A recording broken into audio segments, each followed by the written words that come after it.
December 27, 2023, News Report 1. With only 17 days left until the Taiwan presidential election, the Democratic Progressive Party, DPP, has launched a comprehensive offensive, vehemently criticizing Kuomintang, KMT candidate Hou Yuyi. The main focus is on the contract between Hou Yuyi's wife's company and student dormitories at National Chengchi University. The DPP accuses the contract of containing unfair terms, with an annual rent increase of 5%, allegedly exploiting students and taking advantage of National Chengchi University. In response, the KMT counterattacks, labeling these accusations as rumors and stating they will file a lawsuit. Hou Yuyi, in an interview, revealed that he had attempted to invite Han Kuo-yu as his running mate but was politely declined. Han Kuo-yu is currently ranked first in the KMT's at-large legislative list and, if elected, could become the Speaker of the Legislative Yuan. This election involves various power struggles, and policy views are not the only points of contention. Additionally, during a routine press conference at the Taiwan Affairs Office, a spokesperson revealed information that prompted questions from Chinese state media.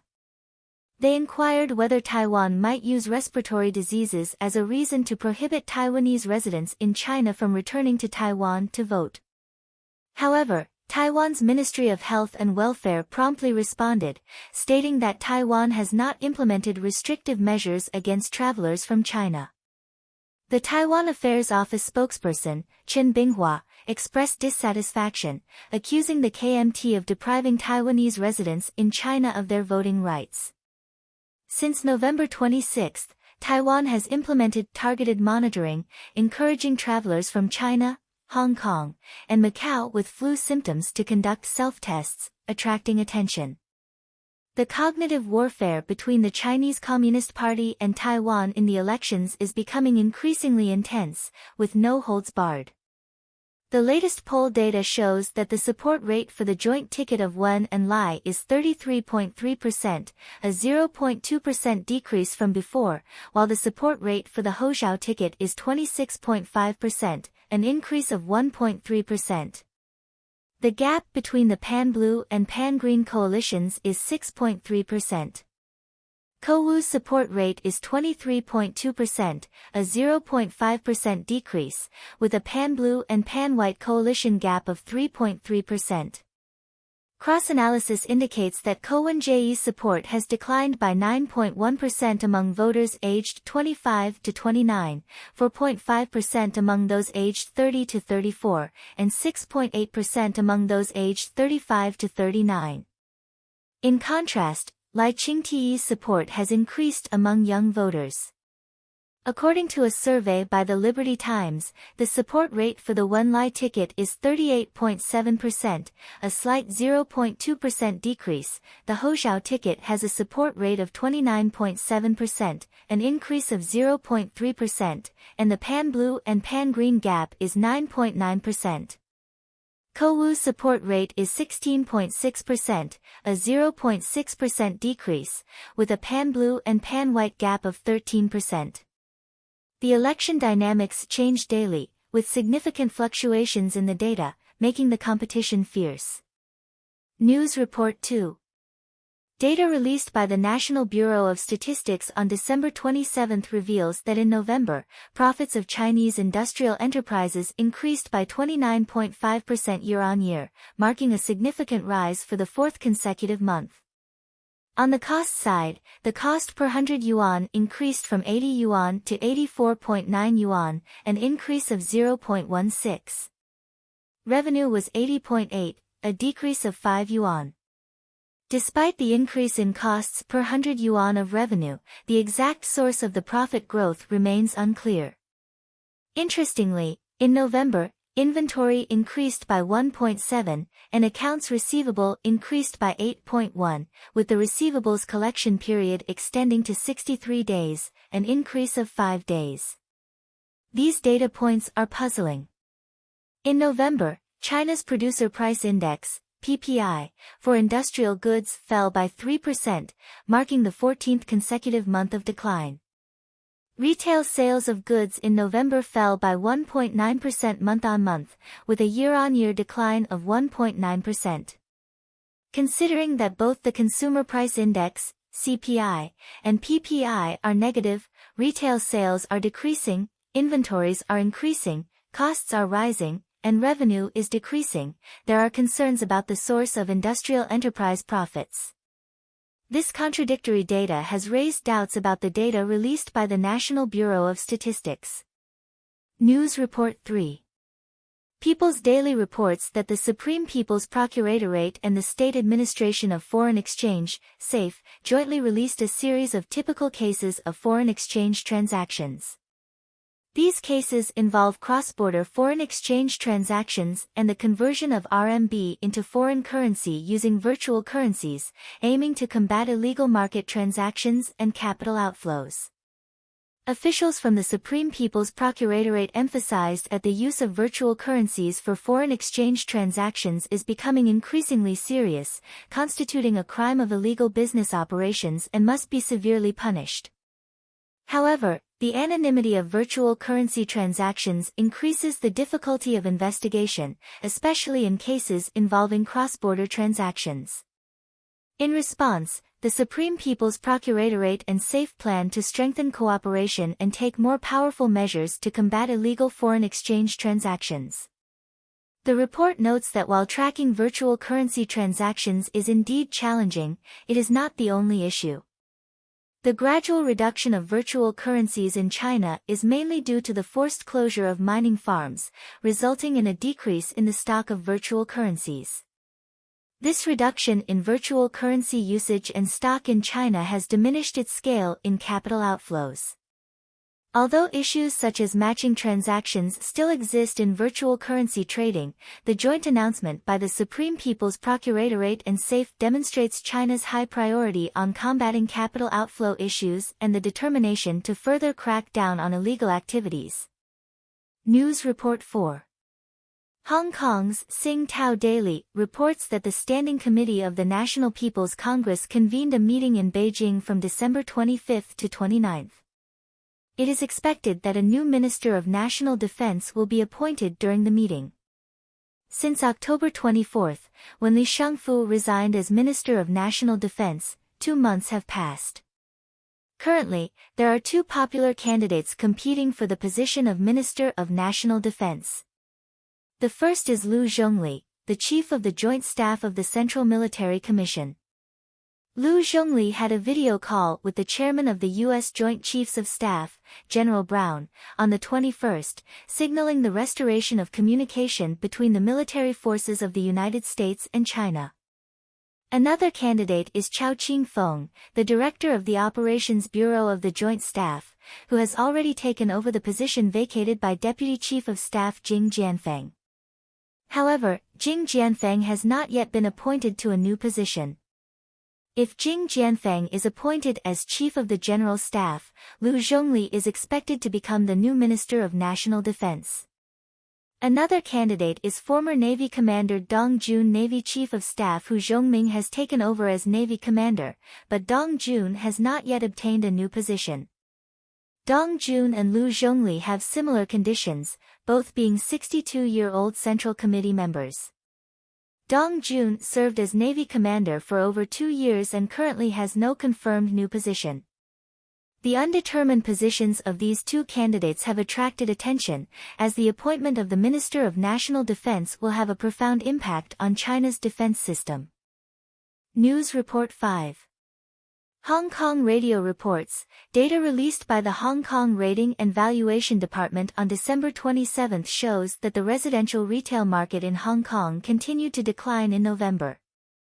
The residential price index was 316, hitting a new low since February 2017, with a month-on-month decrease of 2% and a year-on-year decrease of 6.6%. Hong Kong's property prices have been consistently falling, accumulating a 5.6% decline in the first 11 months of this year. Despite the relatively small decline, considering that the United States has not yet raised interest rates, property prices are still impacted. Specifically, small and medium-sized residential properties fell by 2%, while large residential properties fell by 1.9%. Meanwhile, rental prices showed an upward trend, with the rental index in November reaching 186, a month-on-month increase of 0.65, marking a new high since December 2019. In the first 11 months of this year, the Hong Kong rental index has accumulated a 6.4% increase, indicating an active rental market due to subdued demand for home purchases.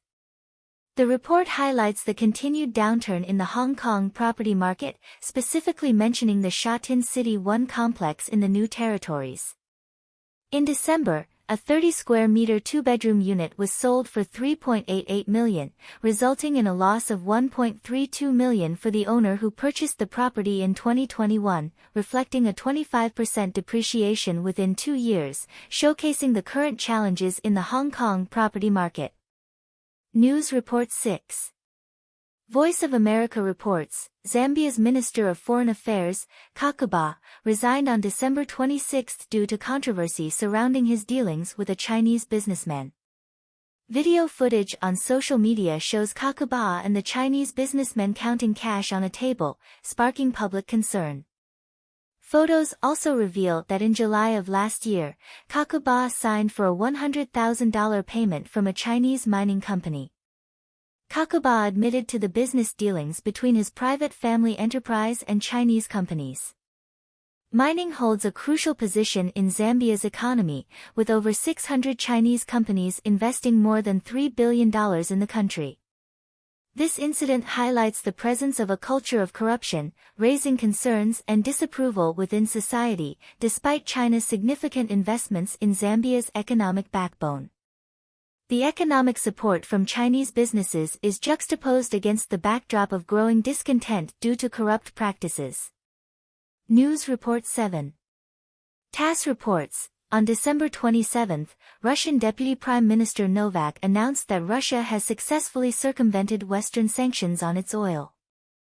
This year, 90% of Russia's oil exports went to 2 countries, China and India. China purchased 50% of the oil, and India purchased 40%, accounting for 90% of Russia's total oil exports. Novak pointed out that in the past, the main direction of Russia's oil exports was European countries, constituting 40% of exports. However, currently, oil exported directly to Europe accounts for only 5% of Russia's total exports. He emphasized that if the United States can make progress in India and China, influencing their positions, it will significantly impact Russia's oil exports. News Report 8. Financial Times reports, the European Union is considering implementing a backup plan, Plan B, to assist Ukraine. Plan B aims to quickly provide €20 billion in financial aid to Ukraine, bypassing Hungary. After Hungary vetoed the EU's plan to provide €50 billion in early December, EU officials began looking for alternative solutions to prevent Ukraine from facing a budget crisis. Plan B allows the European Commission to borrow €20 billion for Ukraine in capital markets, with guarantees from a few member countries with the highest credit ratings, rather than requiring all 27 EU countries to provide guarantees. Compared to the initial plan, the drawback of Plan B is that it can only offer loans, not grants. EU officials state that if leaders cannot reach an agreement by the EU summit on February 1 next year, Plan B will become the most pragmatic means of EU assistance to Ukraine. It is noteworthy that the EU has already committed to providing funds to Ukraine by March next year. News Report 9. Yonhap News Agency reports, on December 26, the Workers' Party of Korea held a plenary meeting, attracting attention as all high-ranking officials arrived at the venue in Mercedes-Benz S-Class cars. Transporting these vehicles into North Korea violated United Nations Security Council sanctions. Video from the Korean Central News Agency shows Prime Minister Kim Dae-hun, Workers' Party Central Organizational Secretary Jo Young-won, and Supreme People's Assembly Chairman Chae Ryong-hae all arriving in Mercedes-Benz S-Class cars. Jo Young-won and Chae Ryong-hae even drove themselves. A parking area had a brand new Maybach S-Class car, speculated to be Kim Jong-un's official vehicle. Despite facing a food shortage, North Korean leaders' luxurious use of goods, coupled with a disregard for sanctions, has attracted attention. Observers note the similarities between the Communist Party of China and the Workers' Party of Korea. News Report 10. On December 26, the central United States experienced a storm with snow, freezing rain, and strong winds. The National Weather Service issued blizzard warnings for Colorado, Kansas, South Dakota, Nebraska, and Wyoming. Some areas in South Dakota received over 30 centimeters of snow. Local governments urged residents to stay indoors, while North Dakota issued a travel ban due to road icing and reduced visibility caused by accumulated snow, resulting in traffic accidents. An 86-year-old woman in Kansas died in a car collision on a highway during the storm. Due to the storm's impact, some highways were closed, and approximately 6,000 flights across the United States were delayed or canceled. The National Weather Service predicts that the central United States will continue to experience strong winds and severe cold weather on December 27. News Report 11.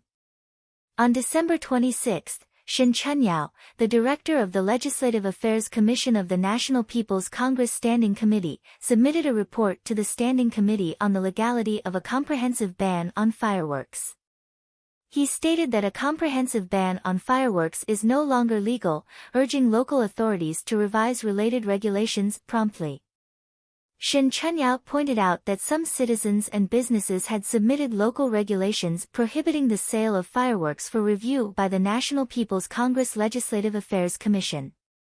After reviewing, the Commission found that the Atmospheric Pollution Prevention Law, Fireworks and Firecracker Safety Management Regulations, and other laws did not comprehensively prohibit the sale of fireworks, making the local regulations inconsistent with the law. Moreover, there were difficulties in the implementation timeline. Shin Chunyao's implication is that without legal stipulations and with inconsistent local regulations, it is illegal. However, he noted that some local governments in China have banned fireworks for the past 30 years, including cities like Shenzhen, Jinan in Shandong, and Shenyang in Liaoning. During these 30 years, the Legislative Affairs Commission did not find the illegality of such practices. This raises questions about the substantive value and usefulness of the People's Congress system on this issue. News Report 12. On December 27, 2022, the Intermediate People's Court of Liaoqing City, Shandong Province, announced the verdict for the child trafficking case of Hu Fujin and Tang Lixia. Hu Fujin was sentenced to death with a 2-year reprieve, while Tang Lixia received a life sentence. Both were also required to pay compensation, with the plaintiff receiving over 500,000 yuan in damages. The crime in this case involved the trafficking of children. Between 1997 and 1998, Hu Fujin and Tang Lixia trafficked 4 children, and in 2001, they trafficked another child. The case garnered widespread attention. Guo Gangtang was one of the fathers searching for his missing son, Guo Xinzheng. He traveled 500,000 kilometers across the country on a motorcycle, enduring hardships, and finally found his long-lost son in Hunan. This touching story was adapted into the movie Lost and Love, starring Andy Lau as Guo Gangtang, and deeply moved the audience. In 2021, after 24 years of relentless searching, Guo Gangtang finally achieved a fulfilling outcome. The case sparked public indignation against child trafficking crimes. News Report 13. Recently, a woman named Zhao exposed a bizarre hiring policy at a high-tech company in Jiangsu on Weibo. According to her revelations, during the interview process, the company doesn't pay salaries but instead provides points. Reportedly, 300 points can be converted into 1 month's salary, and if not redeemed that month, the points can double later. If the salary is only redeemed after 3 years, it might even be increased to 2.5 times.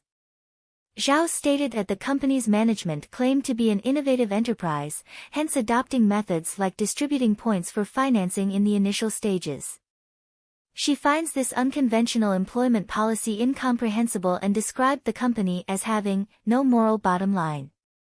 Zhao emphasized that such practices are not only illegal, violating labor laws, but employees also have the right to report such companies. She expressed difficulty imagining such an unscrupulous employment approach and questioned whether such things could only happen in China. The exposure has gained widespread attention, sparking discussions about employment systems and regulations in society.